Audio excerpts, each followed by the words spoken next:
Folks, Black Star Network is here. Hold no punches. I'm real revolutionary right now. Support this man, Black Media. He makes sure that our stories are told.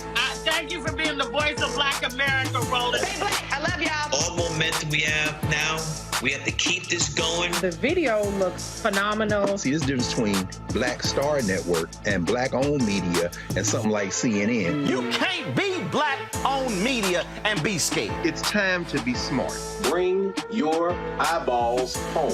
You dig?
Today is Wednesday, November 8th, 2023. Coming up, a Roland Martin Unfiltered, streaming live on the Black Star Network.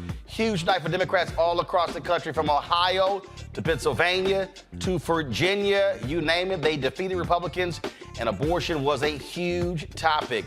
The question is, how does this help President Joe Biden going into 2024? Are Democrats realizing that if they run on the issues and drive their voters to the polls, they can actually win? We got extensive coverage on tonight's show, folks, breaking all of this down. It is time to bring the funk. I'm Roland Martin Unfiltered on the Black Star Network. Let's go. He's got it. Whatever the miss, he's on it. Whatever it is, he's got the scoop, the fact, the find. And when it breaks, he's right on time and it's rolling. Best believe he's knowing. Putting it down from sports to news to politics. With entertainment just for kicks, he's rolling. It's on go, roll, roll, y'all. It's Roland Martin, yeah. Rolling with Roland now. He's funk, he's fresh, he's real, the best, you know he's Roland Martin now.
Republicans nationwide are scratching their heads today trying to figure out what the hell happened. They thought they were going to do well all across the country. That is not the case. From Virginia to Pennsylvania to Kentucky to New York State and other places, Republicans had an awful night as Democrats racked up wins left and right. No bigger place than in Virginia, where Democrats not only held the state Senate, they now control the House as well. This means that Delegate Don Scott will become Virginia's first black Speaker of the House.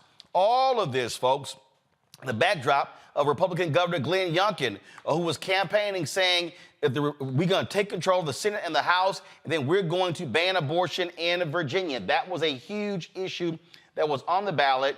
And guess what? He looks real crazy now. All the talk about Youngkin being a surprise candidate for president in 2024, that just went out the window. And so now the question is, how do they regroup? But also, when you look at the other results, the abortion rights being protected in the Ohio Constitution, passing legalized marijuana in Ohio as well.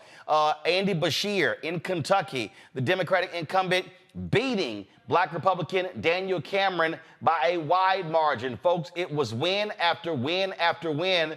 The one place Democrats really wanted to secure a win was in Mississippi, where Brandon Presley lost to incumbent Republican Governor Tate Reeves. We're going to break this thing down. Lots of folks we're going to be talking to. Shantel Brown, Congresswoman from Ohio. Reverend William Barber, we'll be talking to him as well, and so many others. But let's start with my panel. Robert Patillo, host, People, Passion, Politics, News and Talk 1380 WAOK out of Atlanta. Rebecca Carruthers, Vice President, Fair Election Center, Washington, D.C. Joe Richardson, Civil Rights Attorney, Los Angeles, California. I dare say, Rebecca, I'll start with you. Republicans not doing well. In fact, it was so funny. I got one of those emails that you always get from these campaigns, and it was so funny. Came in this afternoon. It was from Ronna McDaniel, who, of course, who is the Republican chair, I could not help but laugh when I got it because the subject line said, "Are you okay?" And that's why I had to tweet, Rona, are you okay today? Well, Rona Romney McDaniel, let's not forget that when she dropped the Romney after Donald Trump called out her relative, Mitch Romney. So here's the thing. Abortion was on the ballot last night in many of the states, but it played out differently depending on if it was a mid-Atlantic southern state like Virginia versus a deep South southern state like Mississippi. What's really interesting, Republicans have painted themselves as the small government party, but to get involved in women's reproductive choices isn't a small government thing. So it was really interesting watching Republicans fight with their traditional quote unquote small government party, but then having to balance it with evangelicals. So I think what we saw last night is what 2024 is going to look like, with the Republican Party trying to figure out which direction it's going to go in, if it's going to lean into conservative evangelicals, or if it's going to go back to the traditional tenets of the Republican Party the way it's been in the last 50 years. I'm really curious to see how they're going to regroup. I'm curious to see if their strategy is going to be leaked next week when they have their post-mortem to figure out what went wrong, when Republicans should already know going into last night what was going to go wrong, because they went too far on abortion rights in this country and voters aren't having it. Well, look, one of the things that they did, Robert, was they kept saying that we want to leave it up to the states. Okay, there you go. Leave it up to the states. Now they're having to contend with that because not only is it impacting statewide referendums, we saw it last year in Michigan. We see it in Ohio. Now we're seeing it impact their candidates. Earlier this week when the polls came out saying that Joe Biden was losing to Donald Trump, I told people not to worry about it for one reason, that Republicans are continuing to run on this MAGA agenda. And what we've seen over the course of the last decade at this point in time is that it's an unwinnable agenda. There's an agenda that Donald Trump won on in 2016, and then the Republicans lost in all the special elections in 2017. Then they lost the House in 2018. Then they lost all the other elections in 2019. Then they lost the White House in 2020. Then they lost all these special elections and referendums in 2021. Then they lost the red wave in 2022. And now they're losing again in 2023. We're seeing nationwide this MAGA agenda is a losing agenda. It has nothing but a trail of destruction behind it for the Republican Party. And they're going to have to determine, with Donald Trump being up 50 points against the other Republican candidates, and they're basically debating tonight for no apparent reason because he's going to be the nominee, what is this going to do to their party going forward? Will they actually attempt to be an actual governing party, or simply a party that kowtows to the needs and the whims of Donald Trump? They knew beforehand that the abortion issue was going to be a losing issue in Ohio. They knew this earlier this year when the voters decided that they were not going to approve the ballot initiative that would have made it more difficult for them to change the Constitution. They knew in Virginia that Glenn Youngkin was wrong on these issues, and that the voters were not simply going to be motivated by crazy conservative parents raiding schools, talking about school choice, to switch the Senate and the House back to them. Glenn Youngkin won that seat as governor because the Democratic Party of Virginia decided to screw over Justin Fairfax and put in Terry McAuliffe, a throwback to the 90s. And that's why Glenn Youngkin has that seat right now. Not because there was a mandate from voters, not because he swept in with new ideas, but simply because Democrats shot themselves in the foot. And the Republicans are going to have to do some real soul searching to figure out what can they do to break away from this extreme MAGA agenda and come back to being an actual governing party. Because at the end of the day, about 30% of the country loves Donald Trump no matter what he does. The other 70% of the country votes against him every single election, and they want to win. They're going to have to find out how to come back to the center and really push forward policies that the majority of American people push forward. And I ask this question: what is their constituency right now? African Americans are not breaking for Republicans because they keep people like Tommy Tuberville and Marjorie Taylor Greene around. Women aren't breaking for Republicans because they're against their fundamental rights and their fundamental choices. Gay people clearly aren't going to be voting for Republicans. Young people aren't voting for Republicans because Vivek Ramaswamy wants to raise the age to vote to 25 years old. Old people aren't voting for Republicans because they keep making fun of Joe Biden for being old. Where exactly do they plan on getting their votes from? And they're going to have to figure that out pretty soon. I got a big kick out of this last night, Joe. This was Sean Hannity just foaming at the mouth, just befuddled by what happened. Watch this. Trying to scare women into thinking Republicans don't want abortion legal under any circumstances. And I go, but Democrats are trying to scare women into thinking Republicans don't want abortion legal under any circumstances. And okay, here's the problem, Joe.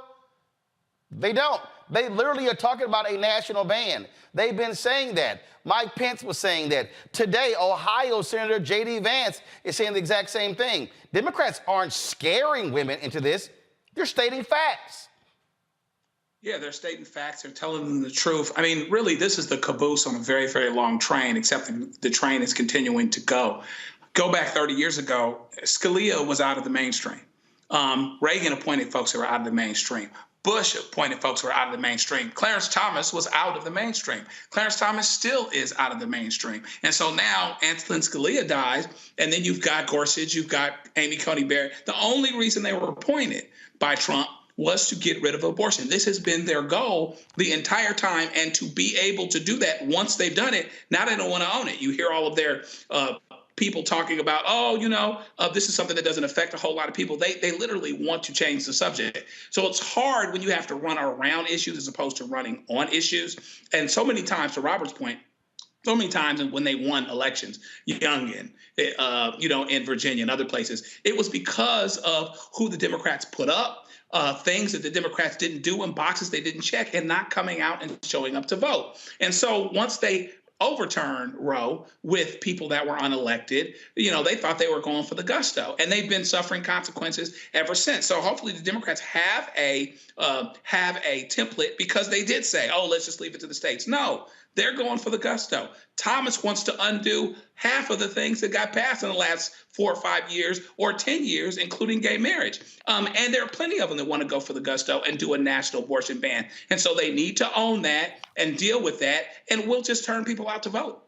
I found this to be interesting. We're going to break this thing down. We'll go to the break. We're going to come back, talk about this here, and we'll look at some exit polling data. I'll explain that when we come back. Roland Martin Unfiltered. Folks, we're talking about last night's election. Huge wins for Democrats. Republicans are now trying to figure out, is Trump going to be our saving grace? But a lot of people still don't like him as well. So there's a lot we're going to unpack right here on Roland Martin Unfiltered, right here on the Black Star Network.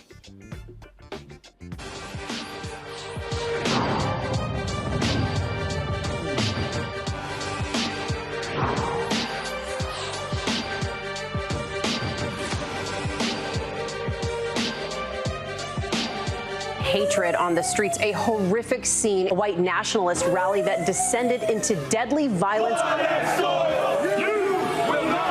White people are losing their damn minds. As an angry pro-Trump mob storms the U.S. Capitol, we're about to see the rise of what I call white minority resistance. We have seen white folks in this country who simply cannot tolerate black folks voting. I think what we're seeing is the inevitable result of violent denial. This is part of American history. Every time that people of color have made progress, whether real or symbolic, there has been what Carol Anderson at Emory University calls white rage as a backlash. This is the rise of the Proud Boys and the Boogaloo Boys. America, there's going to be more of this. Here's all the Proud Boys, guys. This country is getting increasingly racist in its behaviors and its attitudes because of the fear of white people. The fear that they're taking our jobs, they're taking our resources, they're taking our women. This is white fear.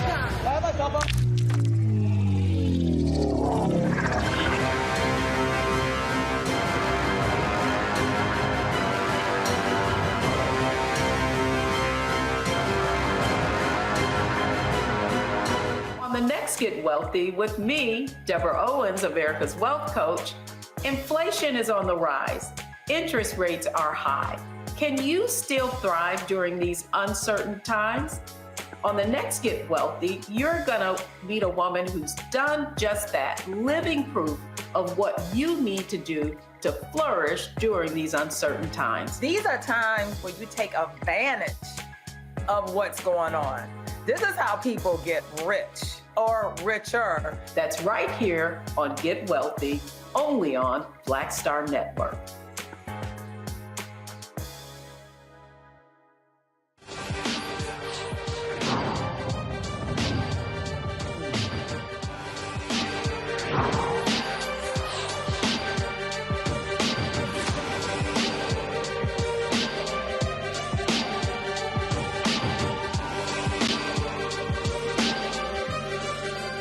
Welcome back to Roland Martin Unfiltered. We're breaking down last night's election. Saw this here, this stat here, found it to be quite interesting, Robert. Exit polling data out of Ohio. Black men are most in favor of abortion rights, even more than white and black women. White men are most against abortion. That would surprise a lot of people that black men have a much larger view of this issue than white women and black women. Last night, of course, voters in Ohio put this issue, they placed it in abortion rights, reproductive rights in the Ohio Constitution. This is how it ended up being. The conservatives got crushed on this one. Come on, guys. So here's the deal. Yes, 2.18 million folks, 56%. No, 1.6 million, 43%. A total of 3.8 million votes were cast. The thing that's wild here, Robert, is that Republicans did everything they could to stop folks from voting on this. They did not want this. And even after this, the Speaker of the House goes, well, we're going to still find ways to protect a woman, first of all, to get rid of abortion. Dude, they not put it in the Constitution. You're going to have a little difficulty now. You're right. And look, this is one of the points I think is very important to make, because there has been, for some reason, this smear against black male voters over the course of about the last decade, that somehow we don't defend black women's rights electorally. It started around the Doug Jones election in Alabama, where there was this idea that there was a schism between black men and black women on many of these electoral issues. Groups used that for fundraising. They used it to push down black voter turnout in various elections. Black men and black women are in lockstep on most political issues, particularly on this issue of life. One of the issues that I hear from many black male voters on radio and in other places is that they want more control when it comes to reproductive issues. They want more of them focus on child support and child care and equal rights for fathers, etc. That doesn't mean they want fewer rights for women. They just want more of their rights to be respected and actually be part of the political agenda. And I think that the fear that many people have, both on the left and the right of American politics, is a united front coming from black voters, because a united front coming from black voters on these issues means that we're able to hit with a closed fist instead of an open hand when it comes to political issues. And the more that we are walking lockstep on these issues, the more that we can push for on things such as women's reproductive rights, on criminal justice reform, on economic opportunities. All the things that we need within our portfolio require us to be working together, and we can't let outside groups work to try to separate us electorally. If you want to hear something unbelievably stupid, Rebecca, it is Stuck on Stupid himself, Rick Santorum. Last night on Newsmax, remember he got fired from CNN. They enshrined reproductive rights in the Constitution. They also legalized marijuana in Ohio. And poor little Rick Santorum is just besides himself. He's beside himself, Rebecca, that people actually have the audacity to state what they wanted. Listen to this. And you put very sexy things like abortion and marijuana on the ballot, and a lot of young people come out and vote. It was a secret sauce for disaster in Ohio. I don't know what they were thinking, but that's why I thank goodness that most of the states in this country don't allow you to put everything on the ballot, because pure democracies are not the way to run a country. So then you're. And wow. Pure democracies are not the way to run a country. So damn you people for stating your opinion. We get to tell y'all how you should actually think and believe. Well, Well, Rick Santorum, you're really going to hate Ohio next year because guess what's coming to the ballot next year? It's the right to actually have fair maps. And guess what? Young people, old people, everyone in between is going to come out and vote. They're going to decide if they want to keep having extreme gerrymandered political districts in Ohio, or if they want maps to be fair and representative of the people who live, work, and play in Ohio. So that's what's coming up next, Rick. So sorry to tell you that. But here's the other thing.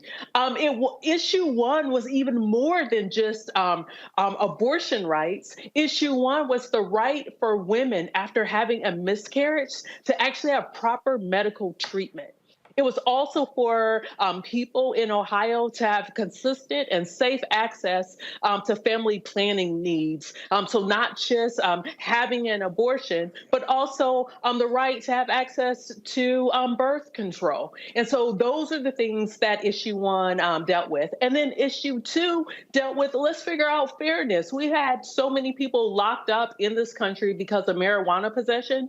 And guess what? This country is now saying, hey, it doesn't make sense for marijuana to be criminalized. We need the federal government to act on it. But guess what? State by state, states get to decide if they want marijuana to be used for medicinal use as well as recreational use. So Rick Santorum, guess what?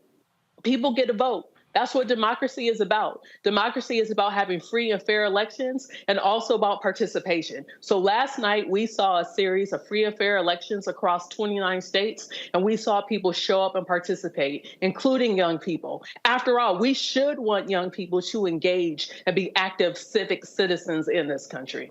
Damn those young people. Joining us right now, Prentice Haney, co-executive director, Ohio Organizing Collaborative.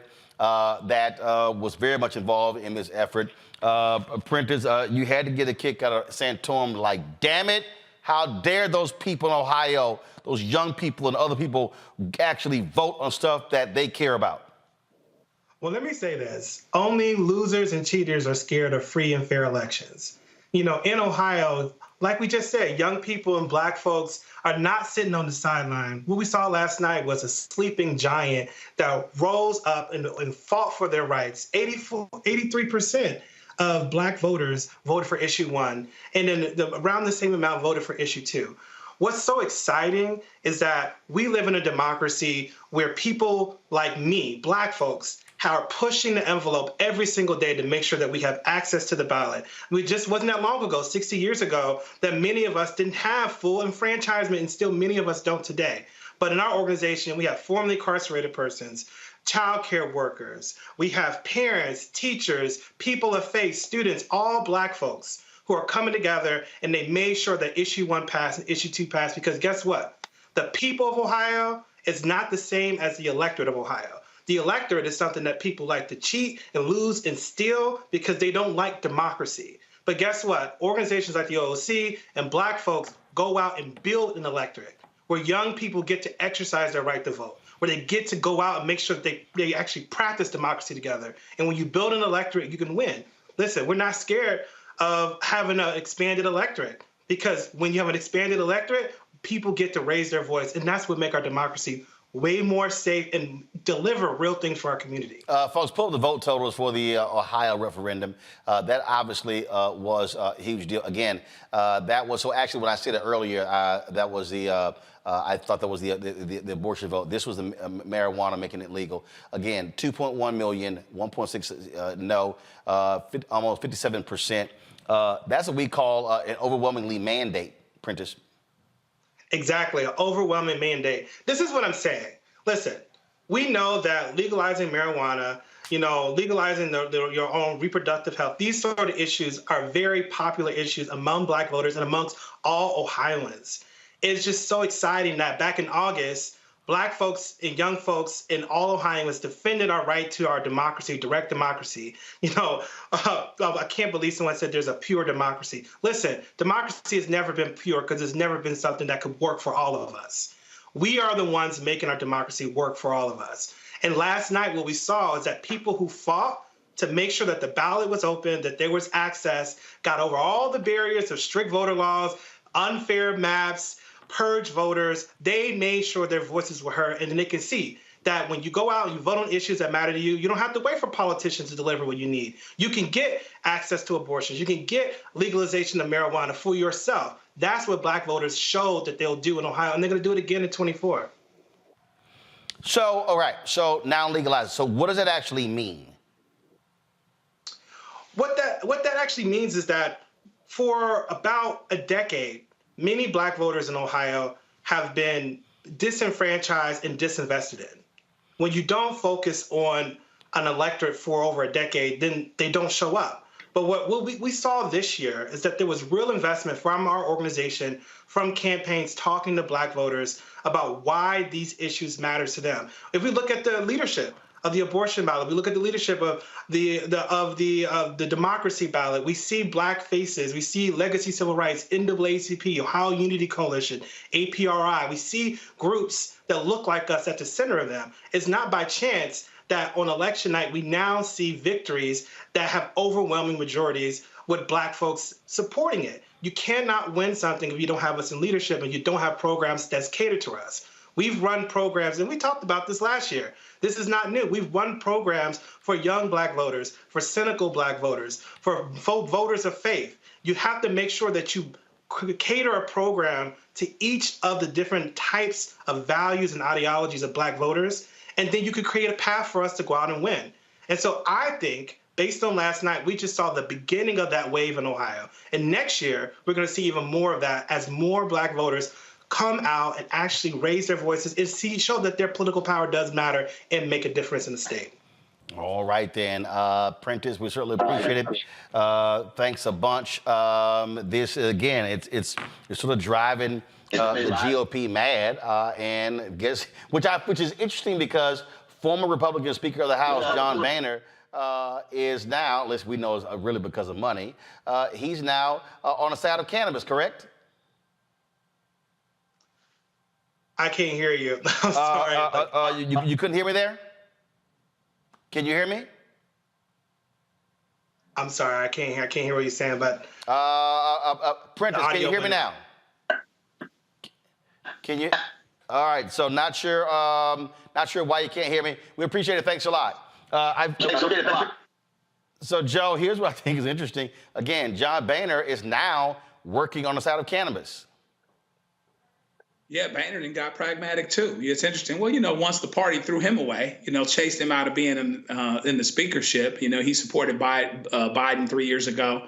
There were some changes afoot even for his life. And then there's probably some kind of incentive, related to that. But at the end of the day, the worst thing that the Republicans can do is to create these issues that, this whole abortion thing was created by the overreach of the Supreme Court. It was created by that. And really, for as good, however I might feel about, the Democratic candidates and, over the years on the national elections, Biden wasn't the greatest candidate. Biden didn't win a primary until the third time he ran, once Jim Clyburn and people my age decided that Bernie Sanders wasn't going to be the guy. See, that's when it changed. And so when you have the wrong candidates on the other side, when there's overreach on the other side, they create an open door. That's what they've done, and they continue to do that. And so even the John Boehners of the world that are pretty conservative get pragmatic, maybe because they see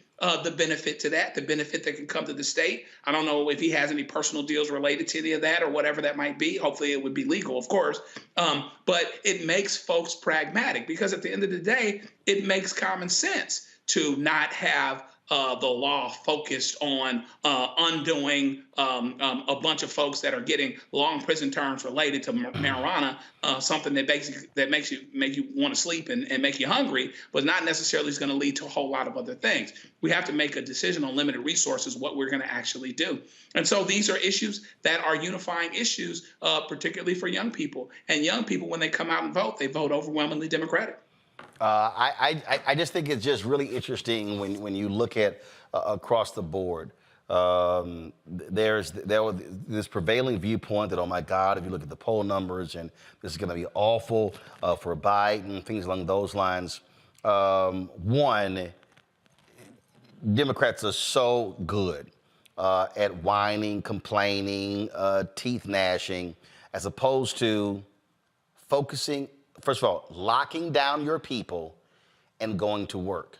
We're going to break down what happened in Virginia next. And again, that's what that was about. They took control of the House because they didn't just, oh, we'll see what happens. No, they went out, raised the money, recruited candidates, ran the candidates, and that's how they now control the House of Delegates there.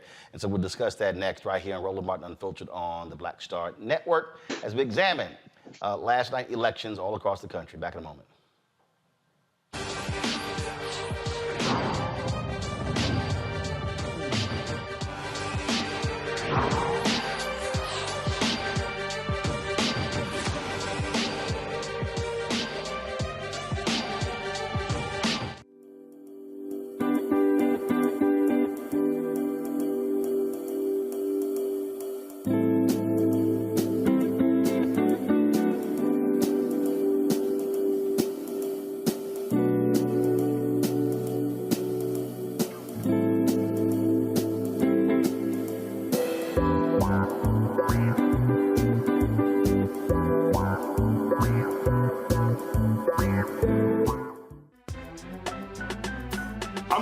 Muhammad, live from LA.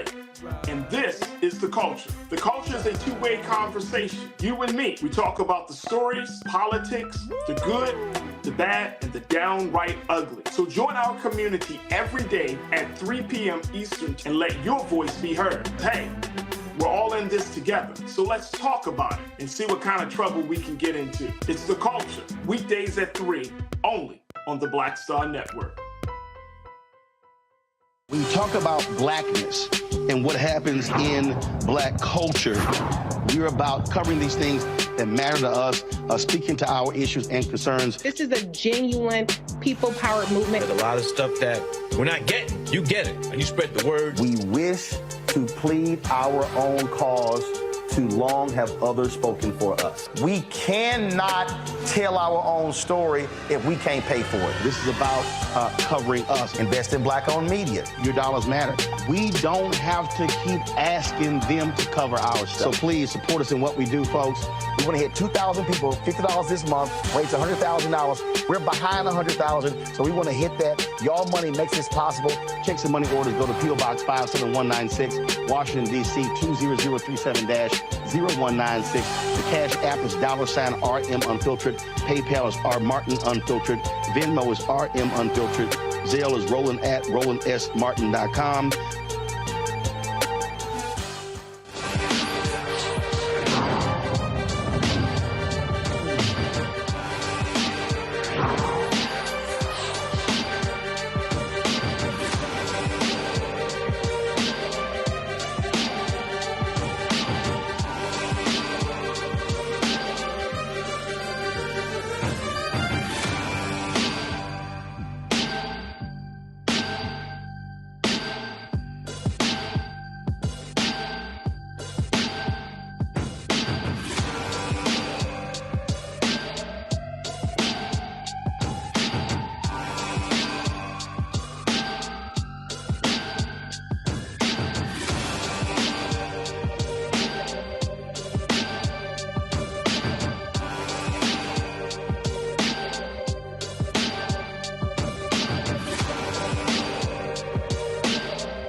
Folks, welcome back to Roland Martin Unfiltered. Before I went to the break, I talked about Democrats having to put their head down, focus on their base.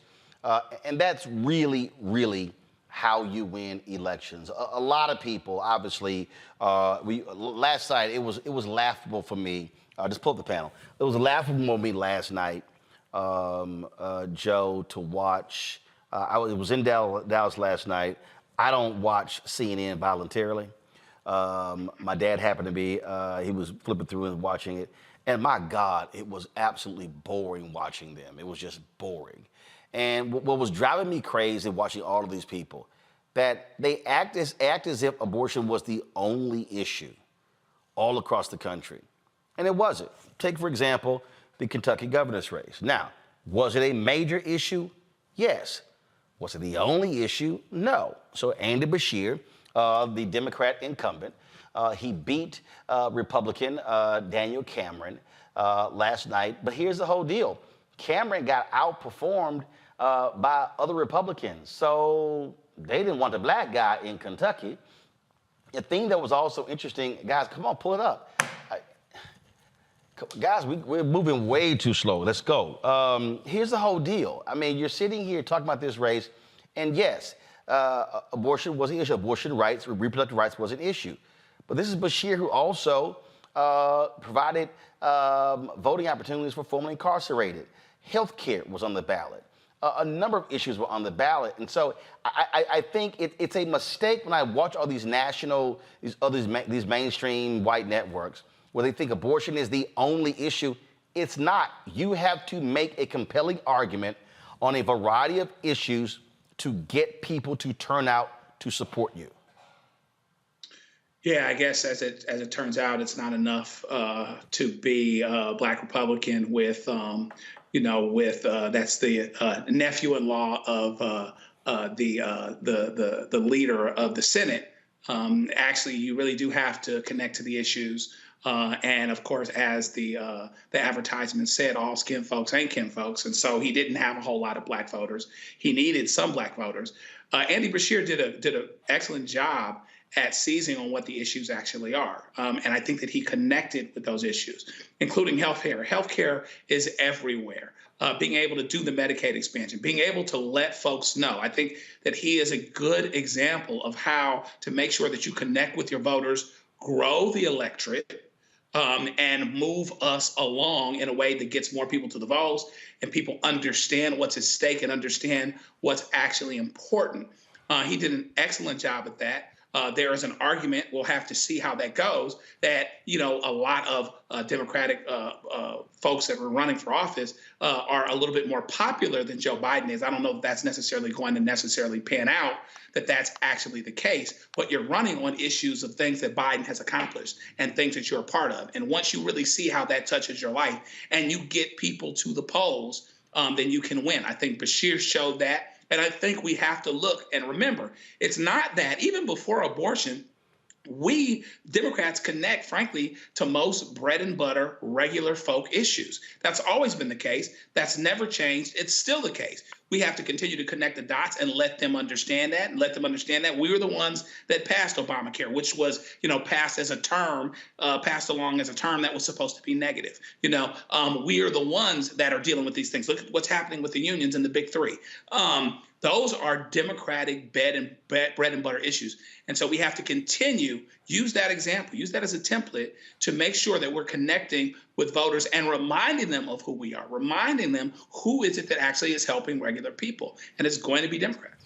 Robert, Daniel Cameron paid a huge price for his shameful actions when it came to the Breonna Taylor case. This is the Louisville Courier-Journal. They listed 5 takeaways. And they talked about how Andy Beshear expanded the Democrats' he only won by 5,000 votes 4 years ago, how he won in rural places, how he won in the suburban places, but also how he was successful in Louisville. Look, a Black turnout was a huge issue. That was an issue there. Come on, guys, go to the iPad. Thank you.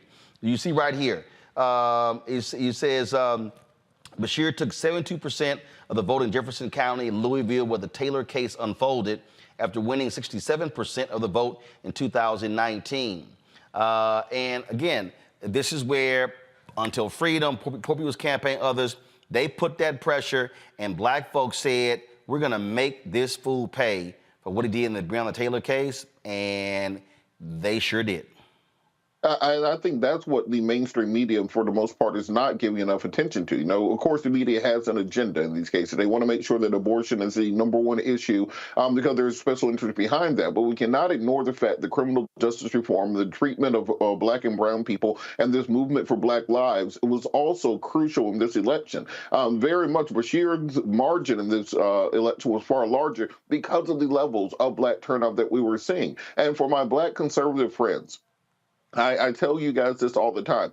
Don't believe these people when they come to you and say, we're going to support you. Don't believe them when they say all you have to do is sell out and do what we say to do. We're going to put money behind you. We'll get behind you in campaign. They never come through at the end of the day. And I think that Daniel Cameron had actually decided when he was dealing with the Breonna Taylor situation to come out strongly, the same way that we saw Keith Ellison do in the George Floyd case. You would have seen a very, very split electorate. You would have had some people in that Louisville area that would have supported him because of that and that alone, and that may have actually bridged that gap. He was going to lose conservative support because of it. He would have gained additional support. So stop listening to these political consultants that tell you that just run on this MAGA agenda, this run to the far right of the electoral process, because at the end of the day, back in those backwoods of Kentucky, those good old boy MAGAs running, flying the Confederate flag, are not going to vote for you. They do not care about your policy, do not care about your party. It's a skin color issue. And if you want to make up that difference, that margin to actually be able to win, you need to build those coalitions to be more of a centrist candidate, and that's what doomed Cameron,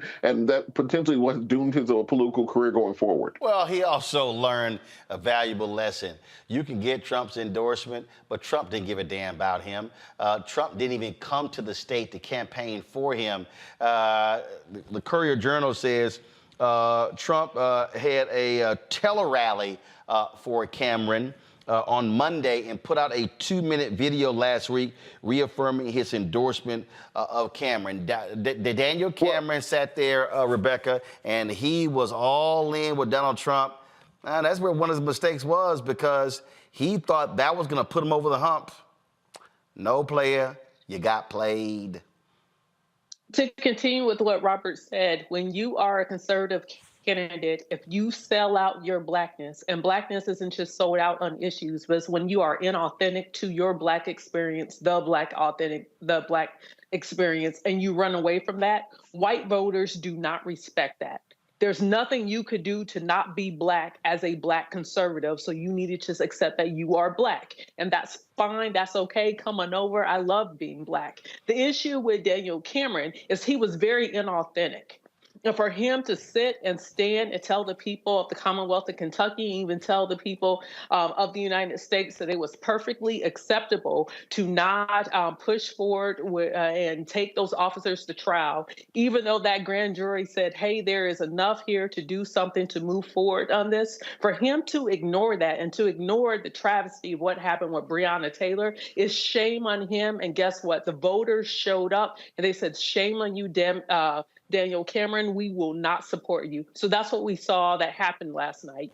What's interesting with talking about mainstream media and like some of those other networks, by them focusing so much on abortion as the voting issue, what they don't understand, even if it's a state where abortion is one of the top 3 issues, it still plays out differently. It depends on the region of this country with how abortion plays out. When we talk about Mississippi later, comparing it to Virginia with how abortion showed up, one thing that we have to look at is the economic impact, and those who are economically impacted by not having abortion, but without who have an economic impact when it deals with abortion access. But in Kentucky, that isn't what the number one voting issue was for folks. And last night, we see that one of the top voting issues is criminal justice reform, is figuring out how do we, what do we do with law enforcement that's acting rogue? And what we're seeing is black voters are saying, hey, pay attention because we will show up and we will vote on this issue. So shout out to Tamika Mallory, Until Freedom, and some of the other groups that decided to stay on the ground to organize the last 3.5 years and make this a top voting issue for black communities in Kentucky. You know, the thing here, Joe, that people have to understand, we start talking about different states. Rebecca makes a great point. You have to understand the makeup of the state. So, for instance, Kentucky does not have a significant black population. It is a red state. All the other Republicans running statewide in Kentucky won by double digits. Voters there, they like Bashir. And so what you have to do is understand and study how does that happen? What is it about him? What was he saying that they actually liked and they voted for? but they rejected all the other Democrats. You look at in Mississippi, same way, 2.5 million people. You have 38% of the population African American, yet 15% of the black folks in Mississippi cannot vote because of their laws when it comes to having a felony conviction. But last night we saw, this is the third straight election the Democratic candidate got about 47% of the vote. They seem not being able to get over that hurdle. Jackson obviously is a Democratic stronghold, but along the Gulf Coast, they got crushed. So last night, Brandon Presley ran a great race. He did everything right. He raised lots of money. He actually outraised Tate Reeves, but the reality is Tate Reeves still won. There still are a lot of votes that have to be counted, but the reality is Reeves won.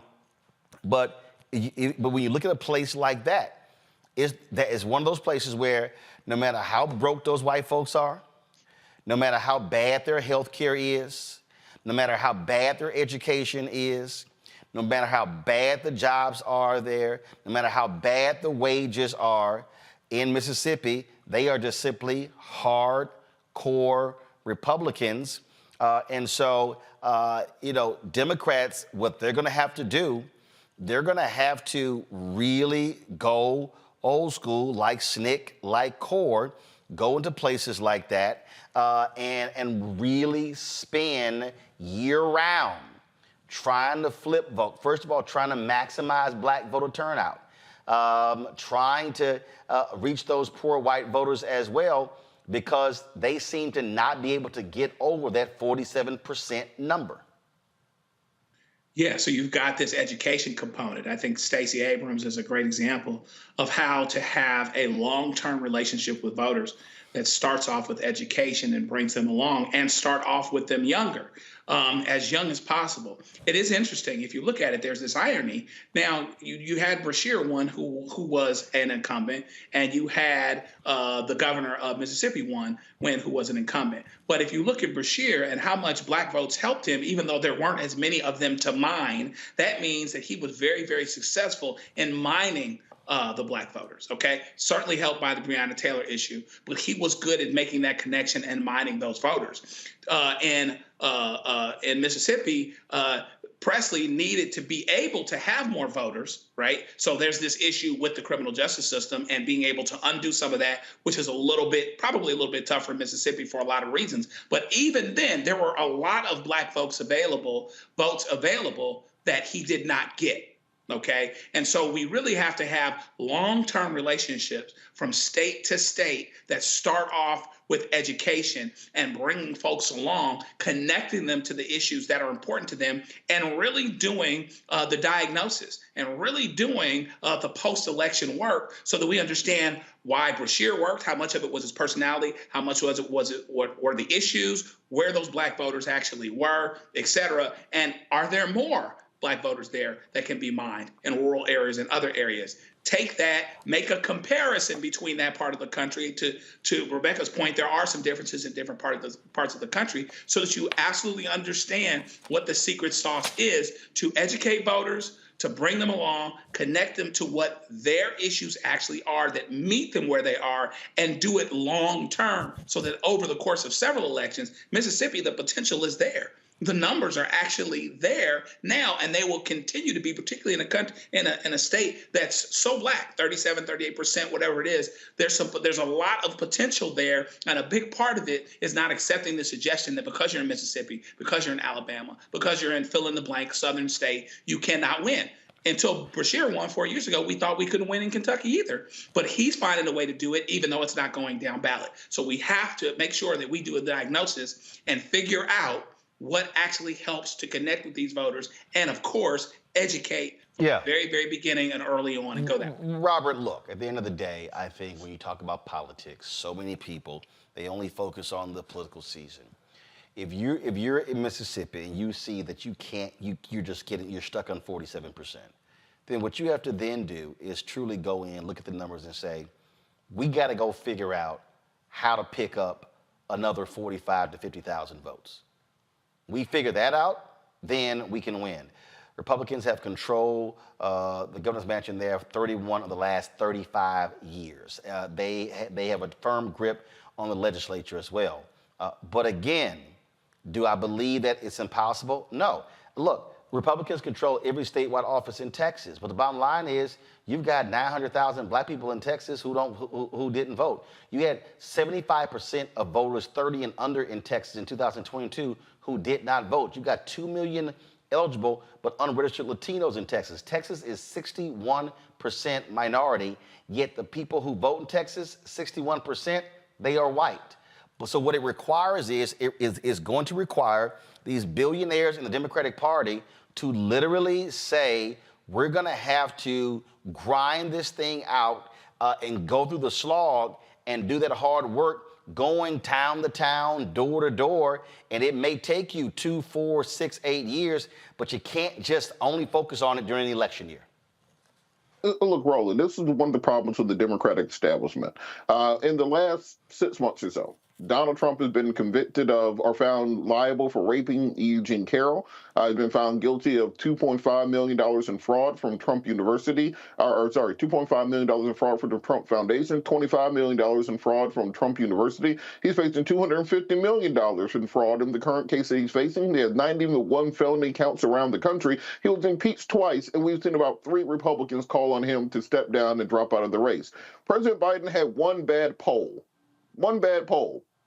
And David Axelrod and all the other Democratic establishments are saying, well, let's throw Granddaddy out the house because he's going to lose. This is just the way that Democrats react to things. Democrats are the most scared group of political people that I've ever seen. In a state like Mississippi, you have to understand who your electorate is. It's black people. There are over 100,000 unregistered black voters, or eligible unregistered black voters in the state of Mississippi. You turn them out, you get them registered, you turn them out at Obama 2012 levels, then you can win back. You can make up that 50,000 vote gap that exists there.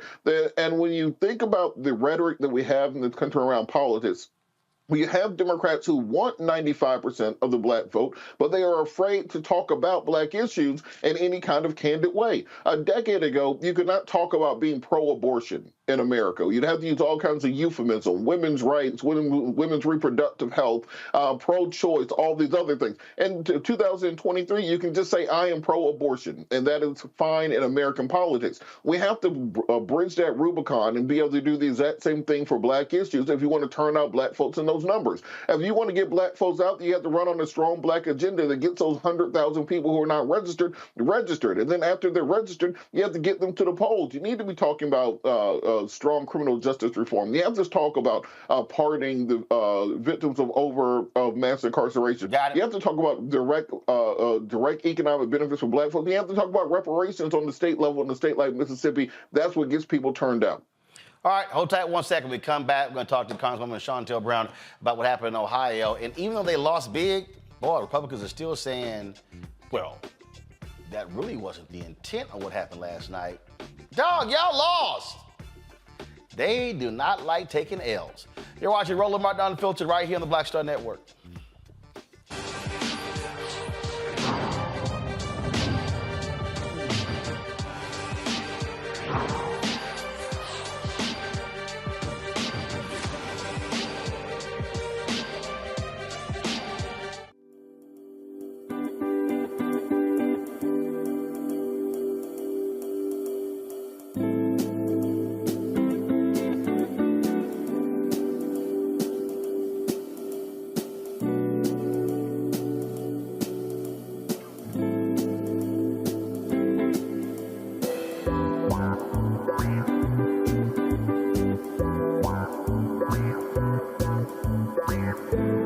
Next on The Black Table with me, Greg Carr, we welcome the Black Star Network's very own Roland Martin, who joins us to talk about his new book, White Fear, How the Browning of America is Making White Folks Lose Their Minds.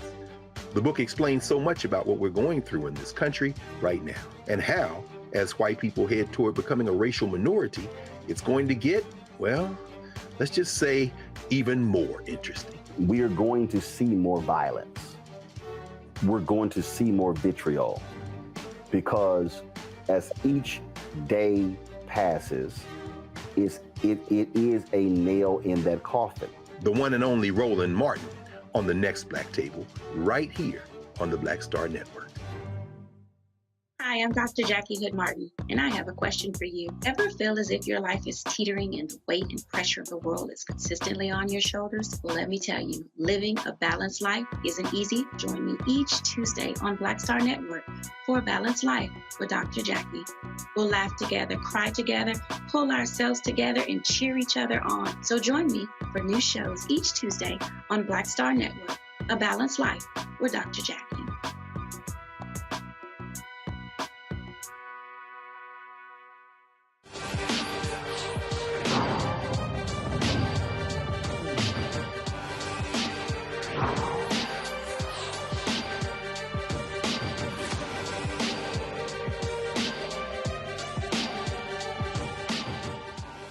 Last night, voters in Ohio affirmed in their constitution reproductive rights. Boy, Republicans in the state still are not happy. They've been doing everything they can to stop them. So 27 members of the Ohio legislature literally put out this press release, and it's quite confusing.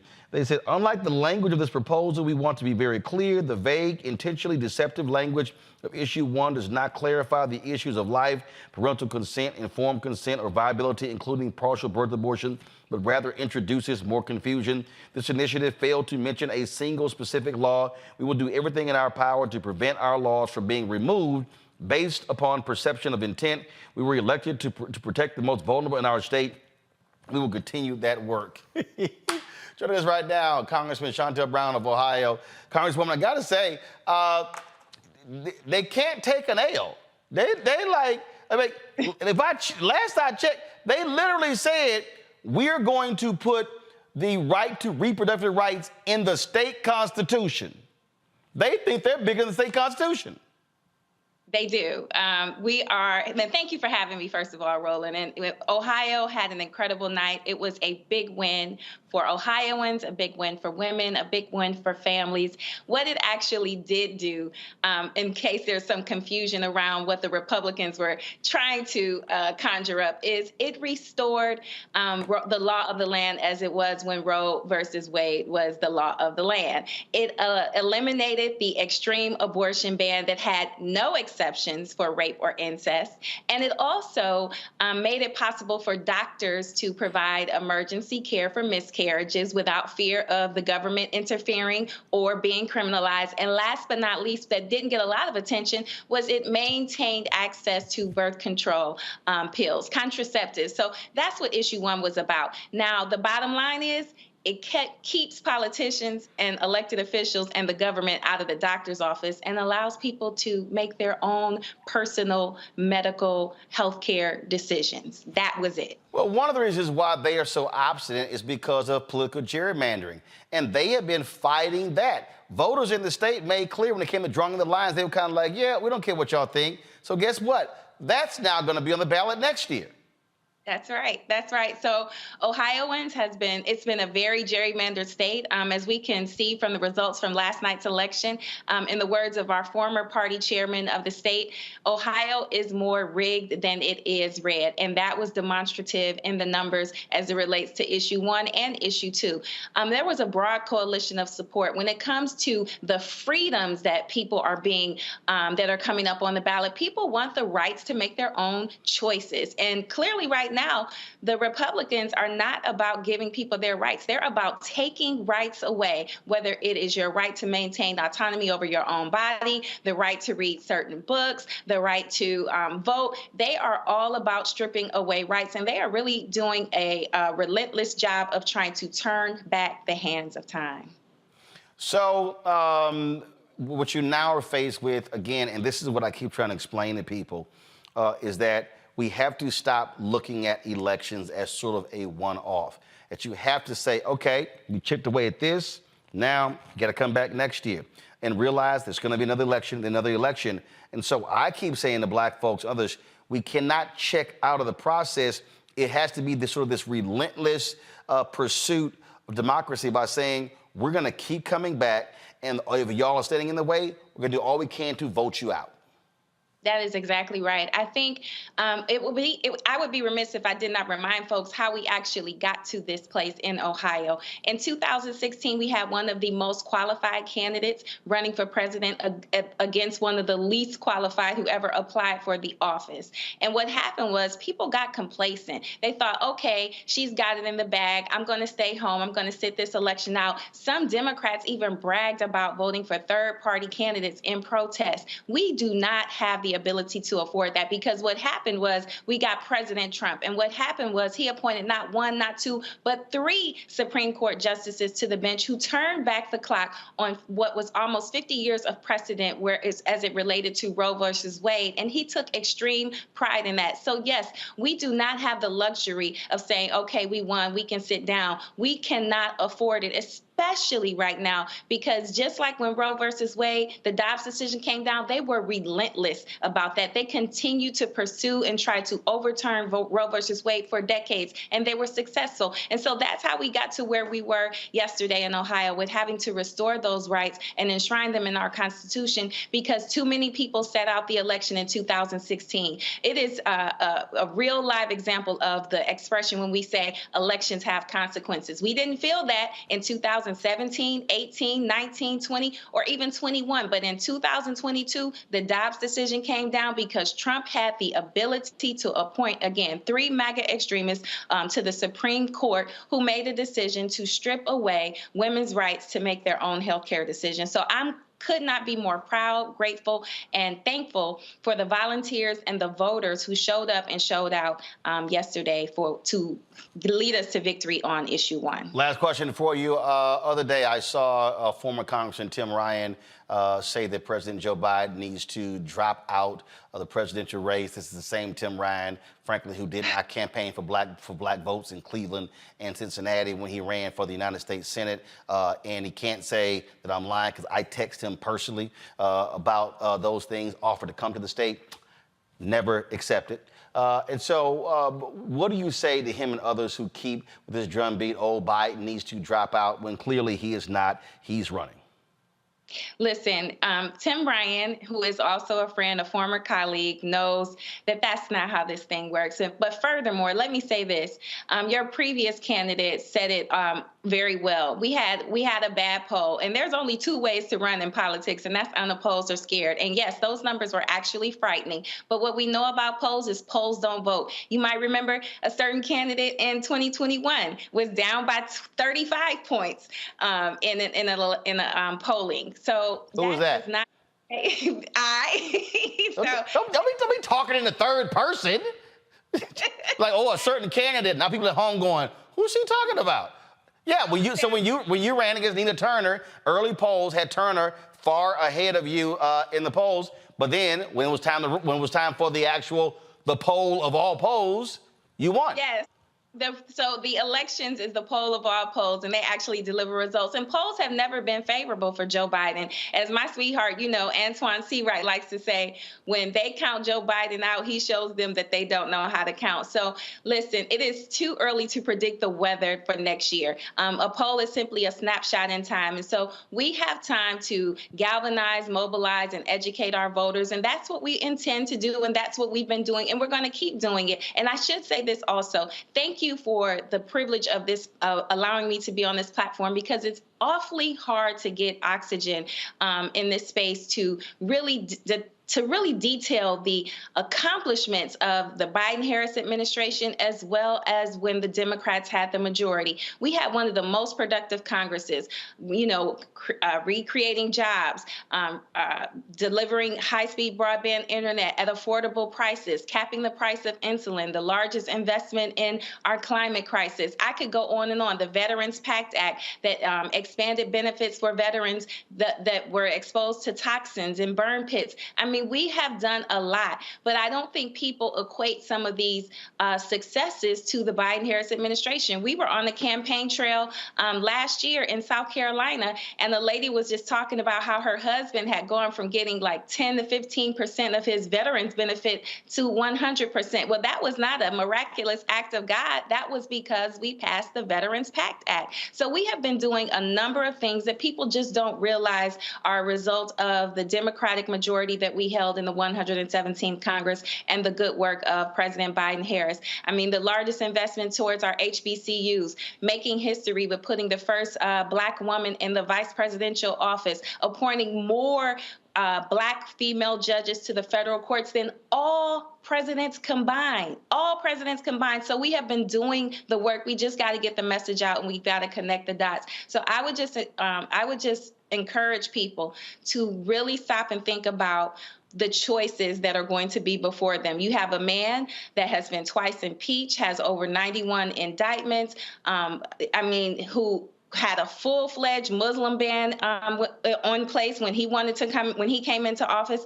And also, I think I recall him as suggesting we inject bleach during COVID to try to cure that. This man is not worthy of being back in the president's office. And I haven't even got to his efforts to have an insurrection and not have the peaceful transfer of power that we have become accustomed to in this country. Well, I've said this since this show launched 5 years ago. We've had a standing invitation for all CBC members. If they want to come on, talk about things they're working on, they can come on. All they got to do is let us know. We reach out to folks all the time. So that goes for you. That goes for all of them because dating back to my TV One show, I understood that, look, these other networks are not calling Black Caucus members on a regular basis, even though they are the largest caucus on the Democratic side in the House. And so feel free. Want to come on and talk about something, let us know.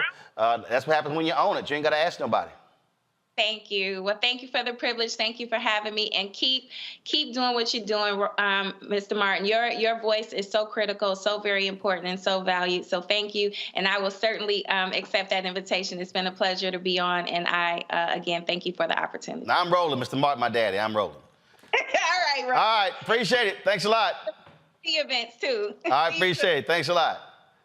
All right, so what you heard there, for our panel that Congresswoman Brown laid out, is the point. You have to, and this is what we talk about. You have to detail what you have actually done, and we've laid that out.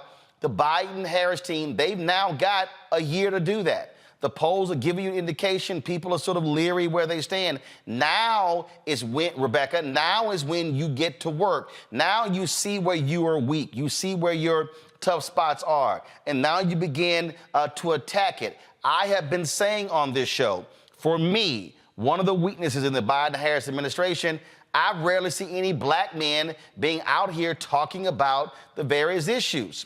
Got to get them out there. You've got to also, if you're driving the economy, I need to be seeing the Commerce Secretary. I need to be seeing the Treasury Secretary. I need to be seeing the brother who was the Assistant Treasury Secretary, the highest ranking African-American ever, Wally Adeyemo. I need to be seeing those folks. And again, I love talking to former Congresswoman Marsha Fudge, now Secretary of HUD. Love having her on, but that housing, that's one thing. They need to be sitting here laying out, we did this, and in specifics, because a lot of folk just don't know when checks have shown up, child care benefits, things along those lines. You have to put the work in on the issues. Yes. Rebecca. Go ahead. Yes, and I want the Biden administration to also understand that last night is not a predictor of what's going to happen in 2024. Don't just think that abortion and those types of issues is what the Biden administration should spend the next 12 months talking about going into next November. But like you said, speaking specifically on the issues.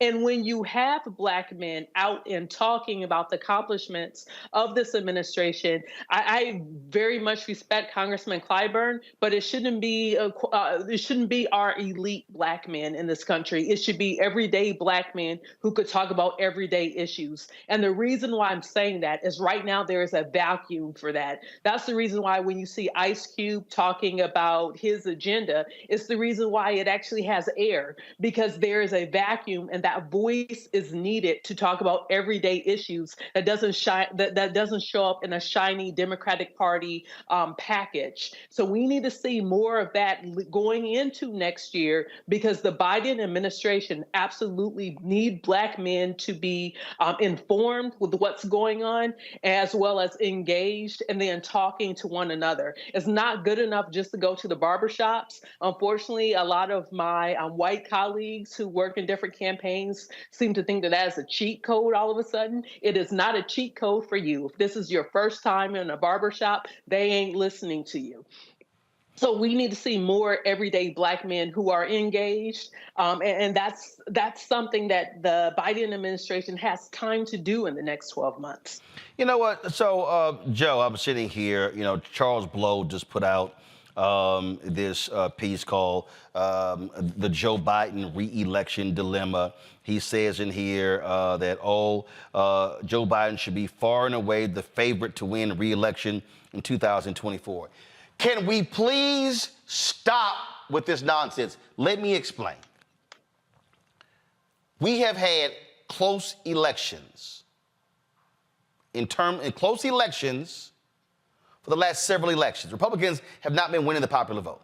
So we can go to 2020, 2016, 2012, 2008, 2004, 2000. I mean, we can look at the numbers, okay? And so we are a fractured country. We already know that when we talk about the election, really comes down to 5 or 6 states. Right now, we can say that the 2024 election, Florida is off the map. Democrats have been horrible there. Florida is no longer a battleground state. We can say Georgia, Arizona, Michigan, Pennsylvania, Wisconsin, those 5. Now, I won't say Colorado. Not gonna say New Mexico. What'd you say, Rebecca? Arizona, North Carolina. We still got to look at North Carolina. Okay. No. Is that Supreme Court? Okay. I'm not gonna put North Carolina in that column until Democrats actually start winning there. Okay. Biden barely lost there, but they've been losing in North Carolina. So that's why I'm not gonna. But I'm just gonna say it's 5 states. It's 5 states. Okay. Fine, Robert. You can put in Nevada. Okay.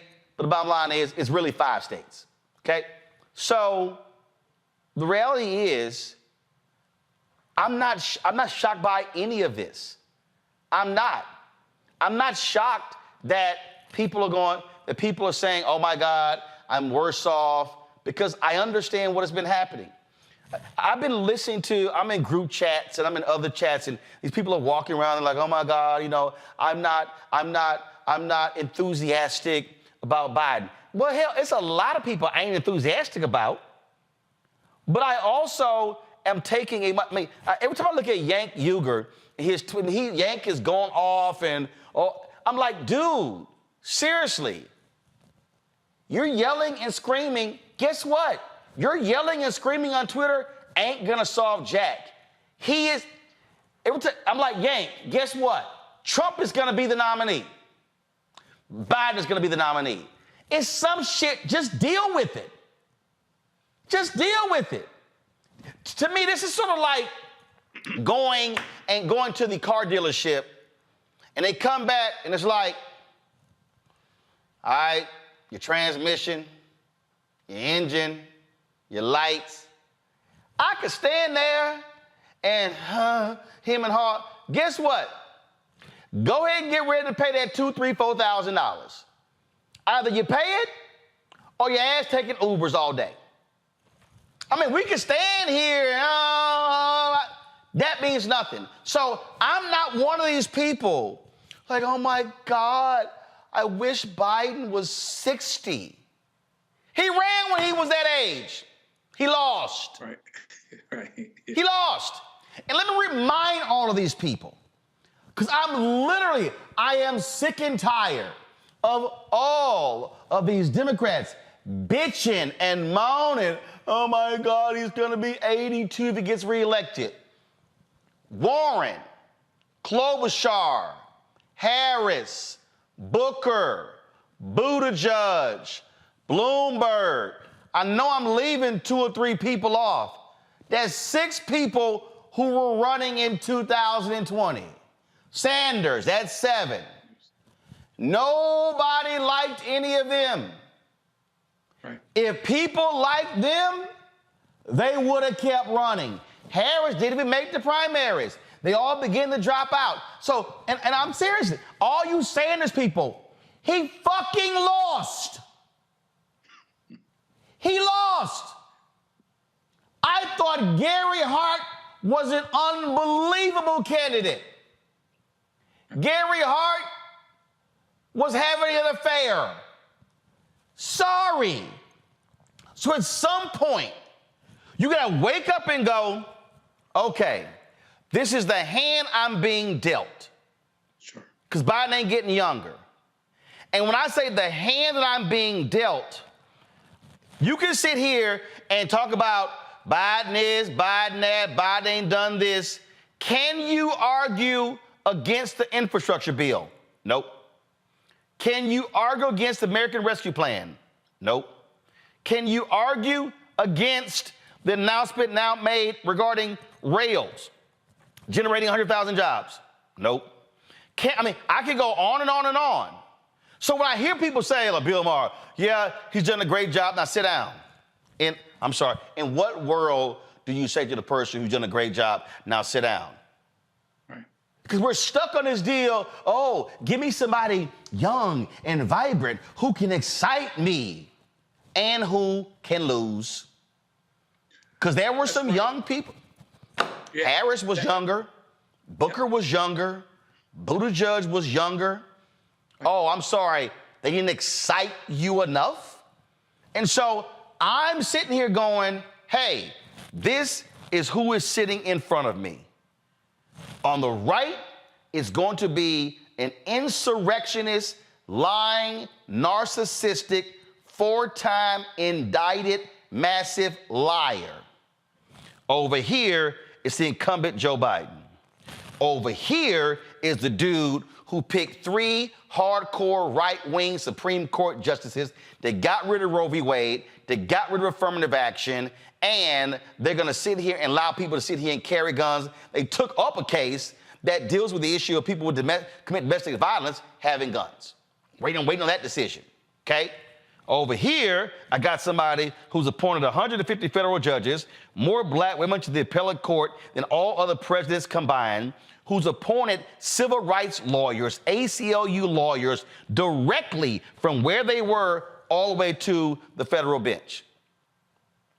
Now, now hold up. So now, all right. So those are my choices. That's what's in front of me.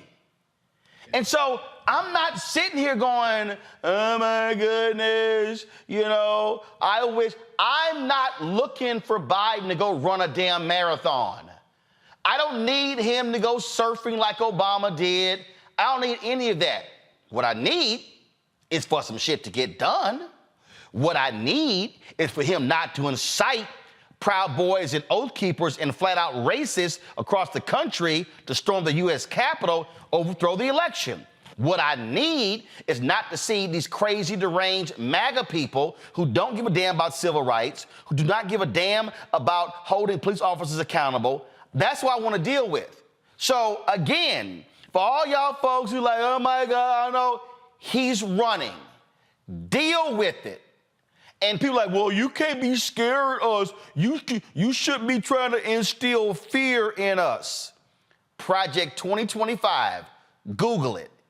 Then you'll understand what the real fear is. That is what is getting on my damn nerves, Joe. And I need people to understand. Buckle up, man up, woman up, shut the fuck up, and focus on winning in November 2024 and defeat crazy, deranged, white nationalist, white supremacist, MAGA Donald Trump. Well, what's interesting is not only in spite of, but because of everything that you said, it guarantees that elections will continue to be close. In 2000, if the election ended in Florida, but if Al Gore had won Tennessee, then Florida would not have been in play, would not have been determinative. 2004, the difference was Ohio and Ohio only. We know what happened in 2008. 2012, supposedly Barack Obama was behind, but he comes back. 2016, some folks stayed home. Even Donald Trump had the plane warmed up, didn't think he was going to win, thought he was going to get on the plane and be out, and we got lax. And so even in the best of times, you have a very, very divided electorate, and a lot of folks are going to vote sight unseen. And so therefore, it's about turning your folks out. Here's the good news. We can run on actual records. We don't have to hypothesize about what Donald Trump would or wouldn't do. Let's talk about what he actually did the last time he was in office. Let's remind folks of the debacle surrounding COVID and how many people died that didn't have to, and the fundamental instability in this country, and then compare what Donald Trump, who is just about as old as Biden, by the way, BTWIJS, as the kids say, let's compare what Donald Trump's judges did versus what Biden's judges are doing. And so run on records, actually talk about here's what we actually did and how it affects you. This is what he actually did. We don't have to hypothesize. Here's where we're going, assuming he's still on the street. So just run on records and inform people and remind people of the urgency of voting, because 2016 is a cautionary tale of what happens when we don't go vote. I'm just tired of Democratic whining. I'm tired of it. Gotta go to a break. We come back. Reverend Dr. William J. Barber, I know he's gonna sit here and pray for me, because sometimes, sometimes, y'all, I can explain stuff in a nice, wonderful way, but sometimes, matter of fact, I don't know if y'all remember this here years ago. Matter of fact, I'm gonna tell this story on the upside of the break, and then Reverend Barber's gonna get a kick out of this one. It's a true story too, about cussing and getting your point across. You're watching Roland Martin Unfiltered right here on the Black Star Network.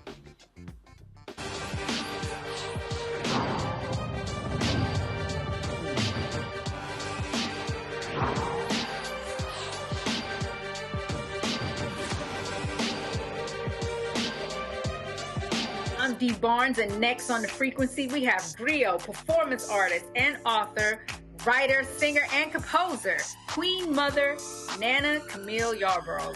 Please join us for an incredible conversation of knowledge, wisdom, and power of the elders.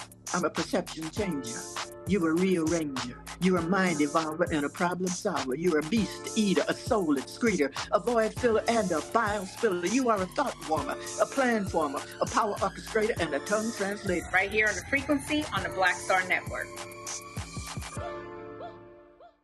On the next Get Wealthy with me, Deborah Owens, America's Wealth Coach, inflation is on the rise. Interest rates are high. Can you still thrive during these uncertain times? On the next Get Wealthy, you're gonna meet a woman who's done just that, living proof of what you need to do to flourish during these uncertain times. These are times where you take advantage of what's going on. This is how people get rich or richer. That's right here on Get Wealthy, only on Black Star Network. Next on the Black Table with me, Greg Carr, we welcome the Black Star Network's very own Roland Martin, who joins us to talk about his new book, White Fear, How the Browning of America is Making White Folks Lose Their Minds. The book explains so much about what we're going through in this country right now, and how, as white people head toward becoming a racial minority, it's going to get, well, let's just say, even more interesting. We are going to see more violence. We're going to see more vitriol, because as each day passes, it is a nail in that coffin. The one and only Roland Martin on the next Black Table, right here on the Black Star Network.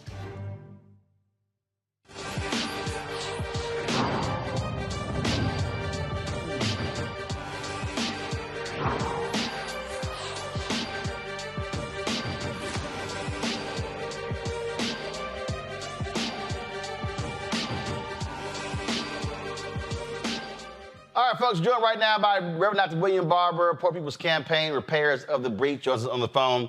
Reverend Barber, years ago on Nightline, I was watching Nightline. It was hilarious. They had Ice-T and Dr. Alvin Toussaint on.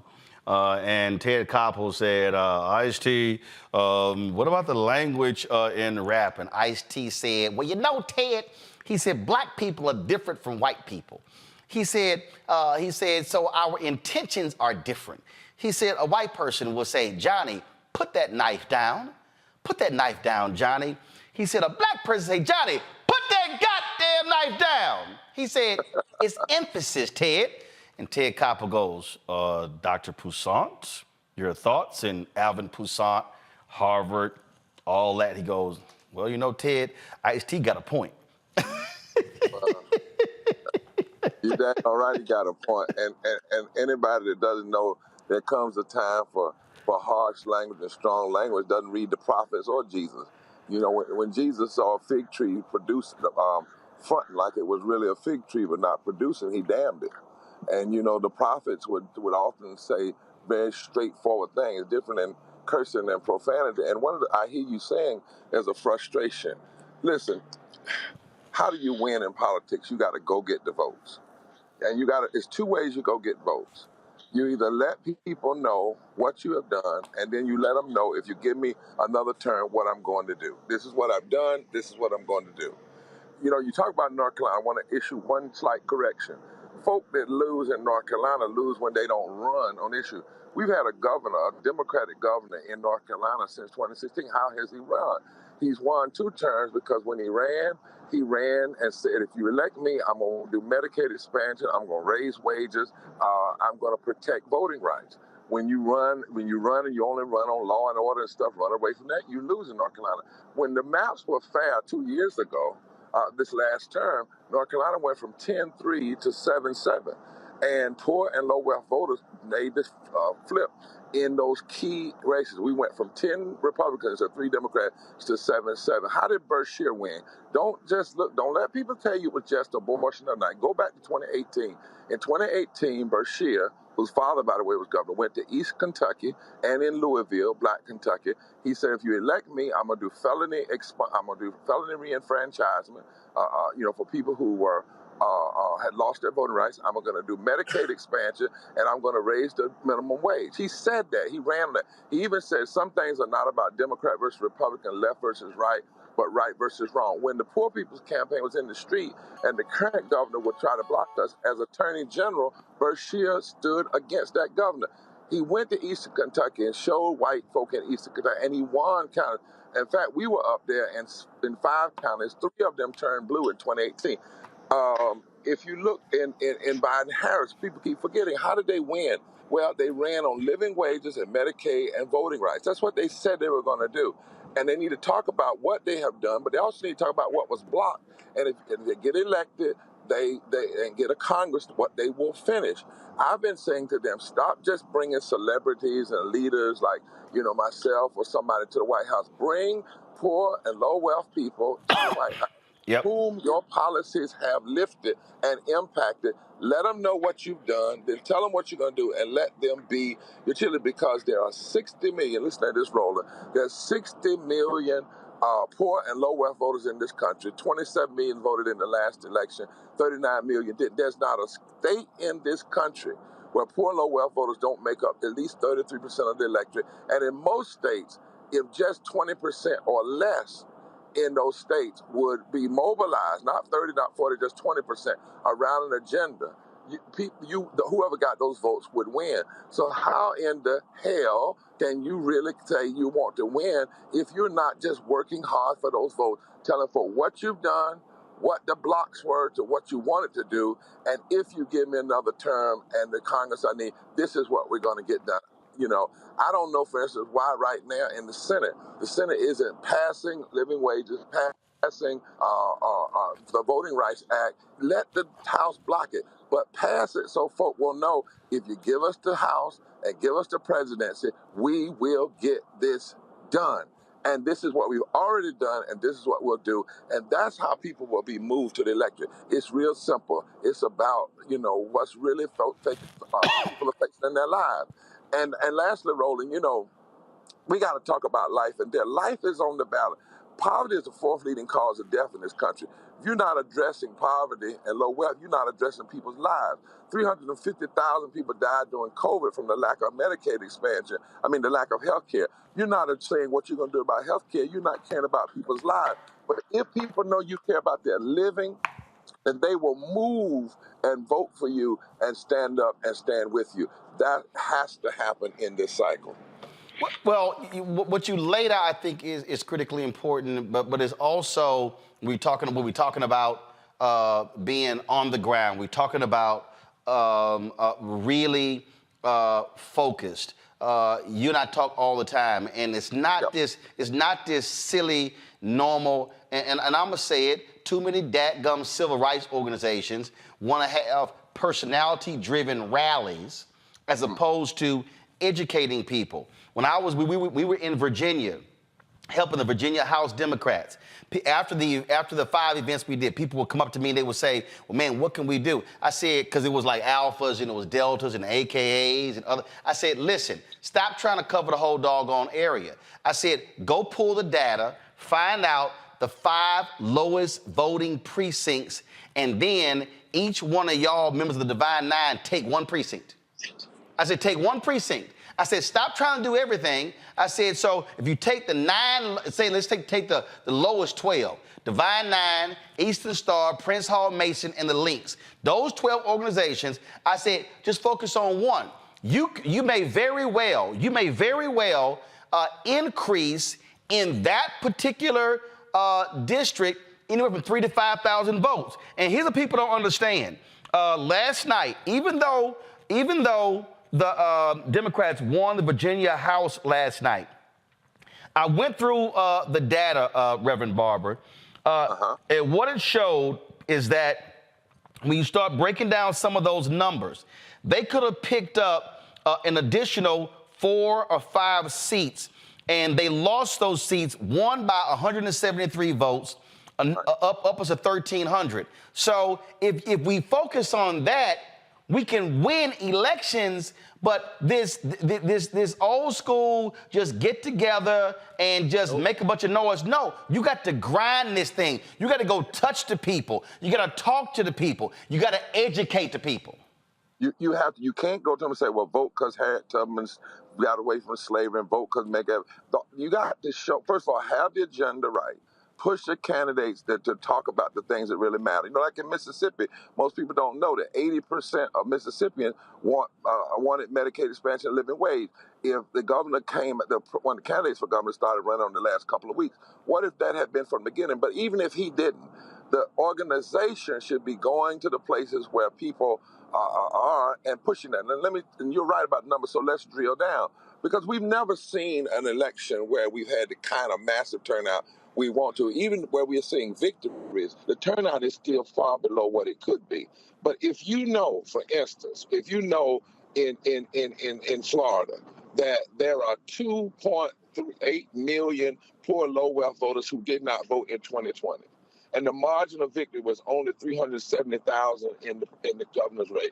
Then go where those 2 million poor and low-wealth voters are and rally them around the issues. If you know in Georgia, there were 1,076,000 poor and low-wealth voters who did not vote. But the margin of victory wasn't but 12,000 votes. Go in those areas, find where they are, and move them on agenda. If you know in Kentucky that the 700,000 didn't vote in 2020, the margin of victory was only 500,000. In North Carolina, 1.1 million didn't vote. The margin of victory was only 70,000. So right there, you get a clear picture that we're not losing because we're losing. We're losing because folk are not focusing on and drilling down on where the voters are. So what we're going to be doing is in 30 state capitals in March the 2nd, we're having massive rallies to call people to vote around 7 issues in state capital. We're announcing 35 weeks of intentional focus on low-income voters who, when they voted maybe 2 elections ago, they voted progressive, but they have not voted since then. The number one reason that people say they don't vote is nobody talks to them. So we're going to have a massive campaign to talk to them all the way through the election. And every time we gather, we're going to be gathering around issues, but then the issues will drive who we go talk to. Targeting areas. And by the way, Mark Rowland, what we're doing in PPC and Repairs of the Breach is bringing folk together. We're bringing folk together in East Kentucky and in Louisville, in those pockets where people say, well, that's Trump country. No. Because even in those areas, if you close the margin by which an extremist wins, you help on the other side. You know, and so you've got to drill these numbers down. I don't know how many times I have tried to say it nice, say it cussing. The world, can you walk away from this many potential voters? And the number one reason that they don't vote is that nobody talks to them. Talk to the people, go where they are, pick the areas, and increase these margins. And victory for progressive and for civil rights, for justice can happen. Look, even in the South, there's not a southern state. There's not one southern state. Y'all hear me on this? Where 20, if you move 20% of poor, low-income voters, 20%, that it would not fundamentally shift every electoral, every at-large election. That's why these folk are so hard on voter suppression. They are looking at these numbers. They know the Southern strategy has all kind of breaks and holes in it. And for the life of me, I don't understand sometimes why, as you say, folks are continuing to just do the old school, the celebrity-driven, just do a door knock, tell folk to vote because folk died for it in the past. No, tell them to vote because of how they need to live in the present and what's happening right now, and go target in those areas. But we can't be bougie now. We can't just go get the folk that normally go. And you can't, after the election, when they put up, 90% of the black folk voted for a candidate. No, that's 90% of those who voted. Right. It's not 90% of our people.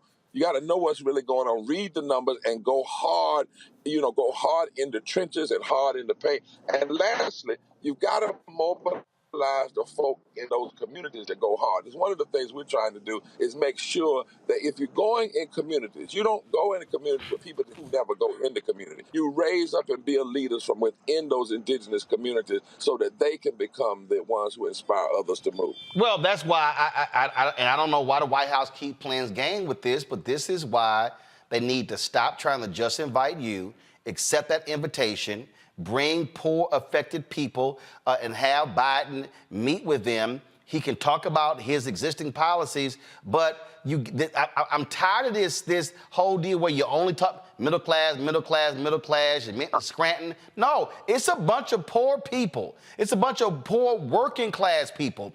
People out here trying to make ends meet, they need a voice too, and they've been messing around for 3 years not wanting to have that meeting.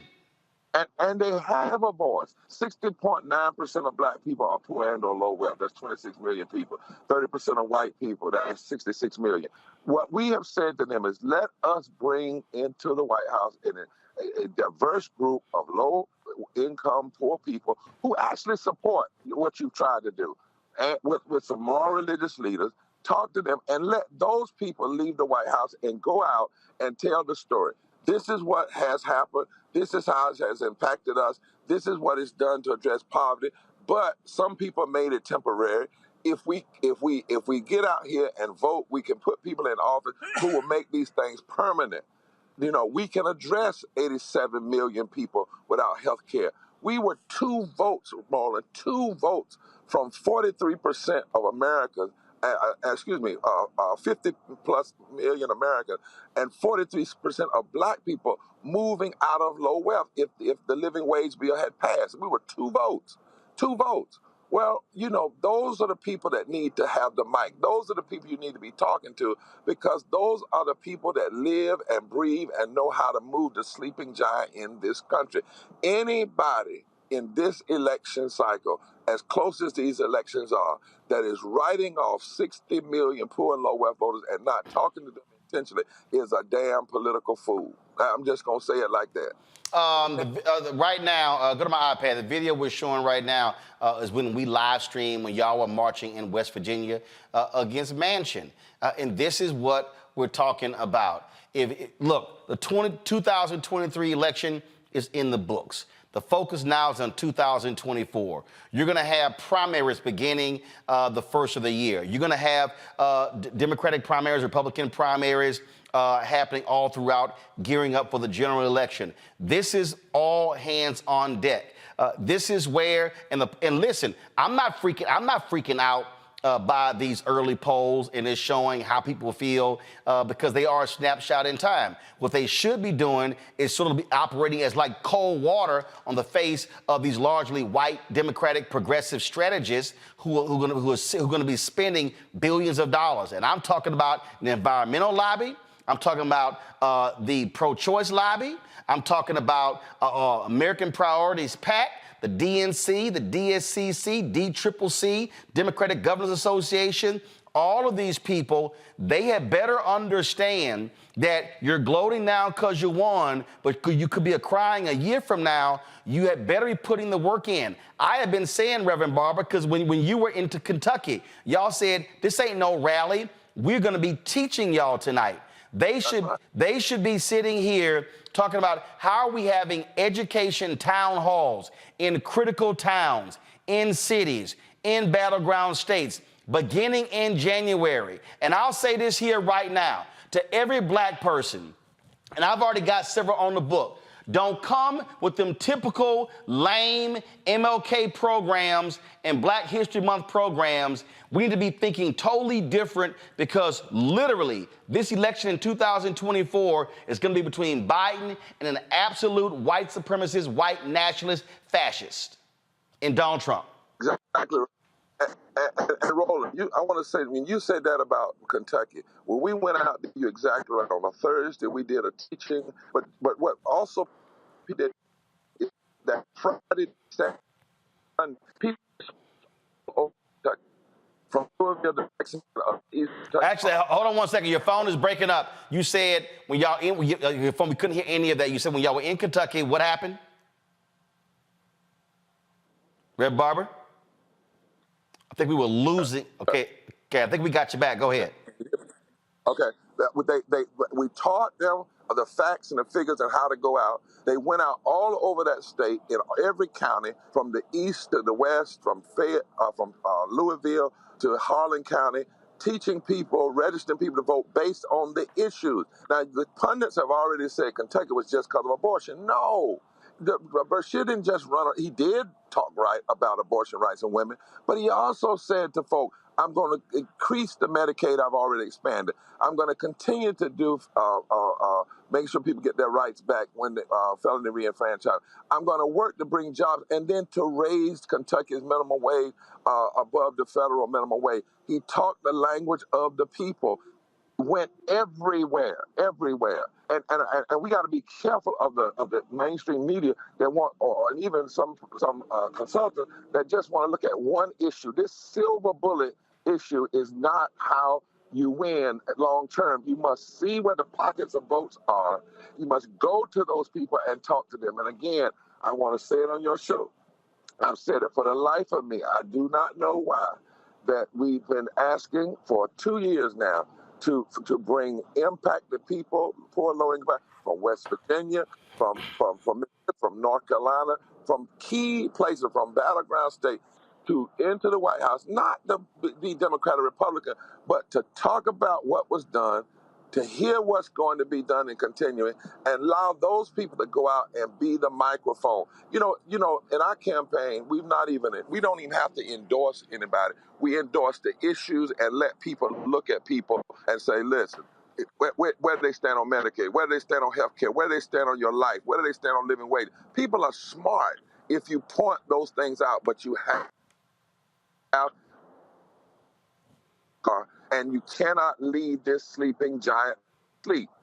And that is poor and low wealth voters are a critical key to a fundamental shift. And lastly, Roland, I've done the data. And I got a book coming out, how the mythology called white poverty, how the mythology around white poverty continues to exacerbate lies about race and class. And the data shows that poor and low wealth white people even don't in the majority vote against their own self-interest. most of them don't vote. But when they tend to vote, they actually tend to line up more with black people in terms of the issues that really matter. That's why even in Mississippi, 70% of Republicans want Medicaid expansion. 80% of all Mississippi. We better know these numbers. We better go to these people. We better let them know where the policies are going if folk get elected, because that's where the power lies in this particular season that we're in. One more time, there's not a state where poor and low-income voters don't make up over 33% of the electorate. And in most battleground states, poor and low-income people, that's people who make less than $15 an hour and who are $500 away from economic ruin. In battleground states, they over 40% of the electorate. If you of the electorate, you don't talk to them in your ads, you don't talk to them in your speeches, you don't talk to them door to door, you are actually committing a form of political suicide. If you do recognize them, you will increase, and Dr. King said it like this: the greatest of the racist oligarchy in this country is for the masses of Negroes and the masses of poor whites to come together, form a voting bloc that could fundamentally shift the economic architecture of this nation. We have that possibility right in our hands if we get away from the old style and do the work like you're talking about. Reverend William Barber, Poor People's Campaign, Repairs of the Breach. We appreciate it. Thanks a lot. Final comments from our panel. At the end of the day, Robert, again, the work begins now. I always say the end of the election is the end of one. The election is the end of one process, and the beginning of another. Guess what? 2023 elections are now gone. Now the focus is, okay, in where I live, what are there school board races next year? Are there county races, city races, state rep, state senate, gubernatorial? Obviously, it's going to be congressional, presidential. This is where take a breath, get some rest, get recharged, get refurbished, but it's time to go to work.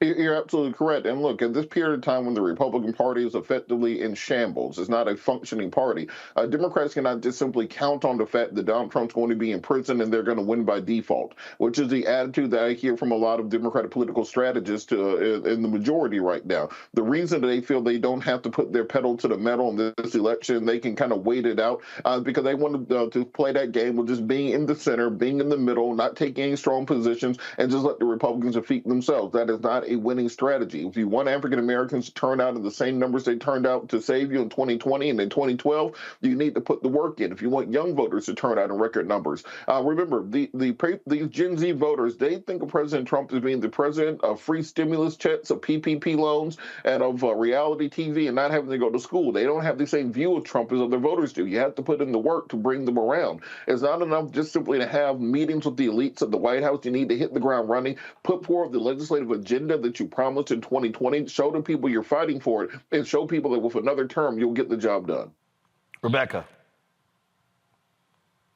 The Democratic Party can't rely on suburban white women in order to win next year. If that was the case, then last night in the Jackson northern suburbs in Ridgeland, which is Madison County, Mississippi, we would have seen Tate Reeves get voted out as governor, right?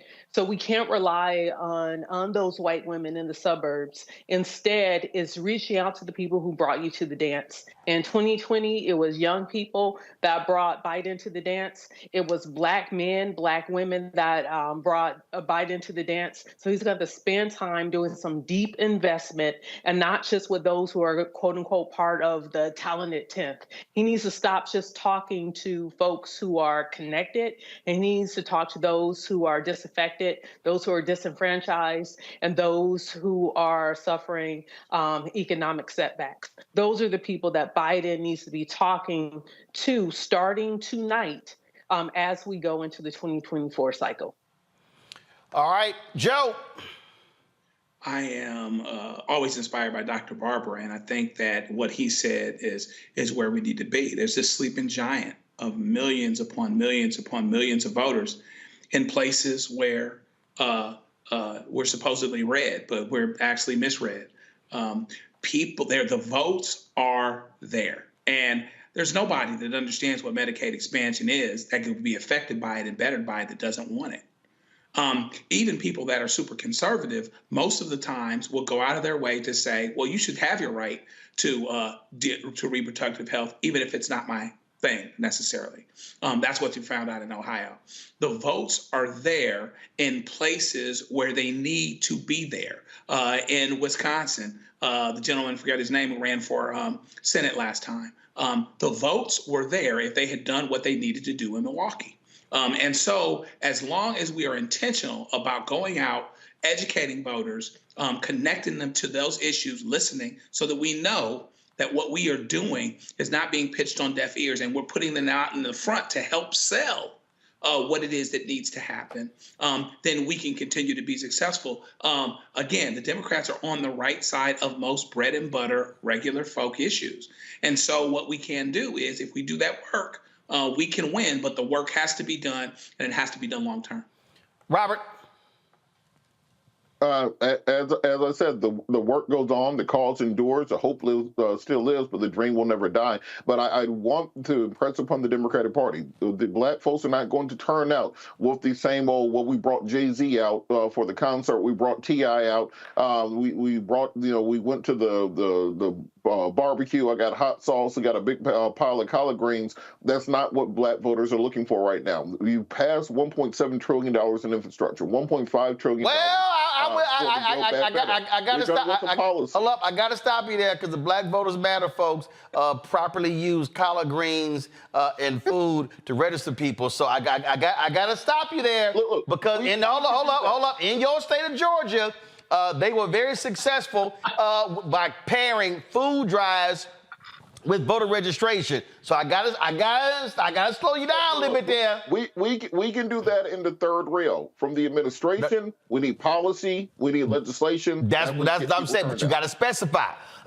Because, I've been on the road with Black Voters Matter. They use concerts, they use food drives, they use everything at their disposal to register people, to get them to turn out. And so all that works, but you're right, you still have to have policy. But again, everybody has different roles. And the reality is, from the administration standpoint, they have to say, one, what we did, then what we're planning to do. What they can't do is only talk about what we did, because elections are based upon not on what you did, but what you're going to do. And so, again, and for everybody else out there, I keep telling y'all this, and y'all think I'm playing. And I'm gonna do a whole breakdown. I'm trying to figure out when I'm gonna do it. I might do it after the first of the year. I might do it actually before then. But we're gonna spend a whole 2 hours on Project 2025. And y'all really need to understand, these people are not hiding it.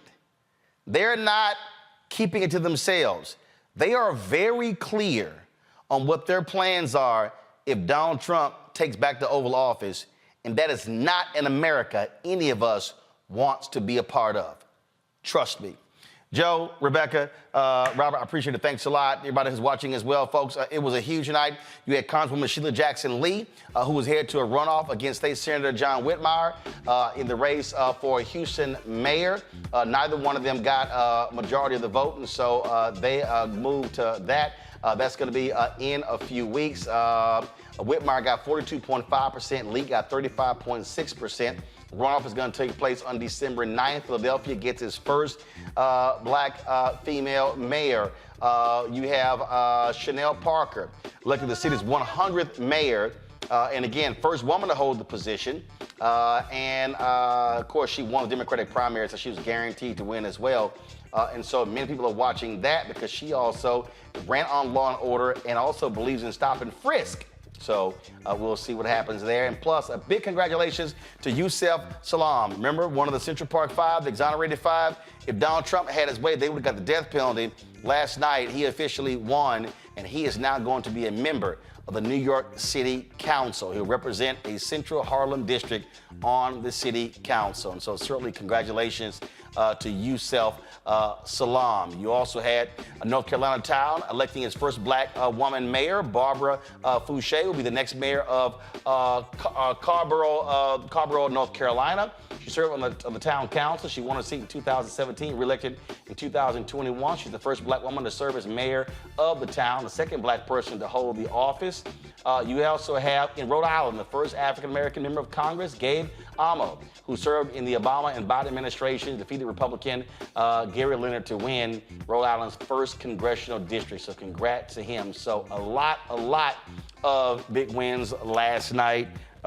Folks, that's it for us. We'll see you tomorrow right here on Roland Martin Unfiltered on the Black Star Network. Don't forget to support us, what we do. Folks were sitting here sending us via Cash App. They were like, when I was cussing, they were like, hey, keep doing it. So if y'all want to support us, what we do, send your check and money order to P.O. Box 57196, Washington, D.C. 20037-0196. Cash App, $RM Unfiltered. PayPal, R Martin Unfiltered.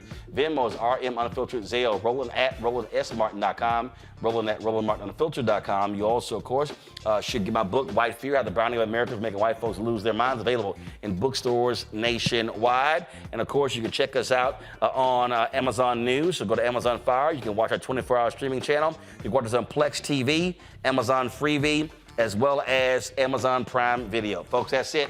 I will see you tomorrow. Reese Cobra's going to be sitting in the host chair tomorrow. I've got a dinner at the Vice President's house at 6 p.m., so I will be there. Maybe I'll go live from the grounds at the top of the hour, and so we'll see what happens. All right, y'all. Take care. Holla! Folks, Black Star Network is here. Hold no punches! I'm real revolutionary right now. Black power. Support this man, Black Media. He makes sure that our stories are told. Thank you for being the voice of Black America, Roland. Stay black. I love y'all. All momentum we have now, we have to keep this going. The video looks phenomenal. See, this difference between Black Star Network and Black-owned media and something like CNN. You can't be Black-owned media and be scared. It's time to be smart. Bring your eyeballs home. You dig?